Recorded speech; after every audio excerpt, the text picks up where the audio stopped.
मित्र तर मित्रांनो आजचा माझा नवीन लुक कसा वाटला तुम्हाला सांगा मला नक्कीच. आणि मला असं वाटायला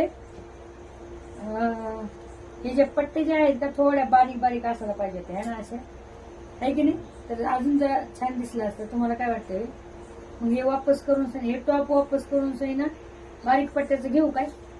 मला असं वाटतंय. तुम्हाला कसं वाटतं ते नक्कीच सांगा मला. हे राहू देऊ का? तर मला कमेंट करून सांगा नक्कीच. असा आजचा नवीन लुक आहे माझ्यावाला. सौंदर्याची मी फुल्लन राणी घालीन तुमचा डल्ला हाय रे वल्ला वल्ला. Oh my God. लाईक करा, फॉलो करा. कसा वाटला आजचा नवीन लुक माझा नक्कीच कमेंट मध्ये सांगा. लव्ह यू सगळ्या.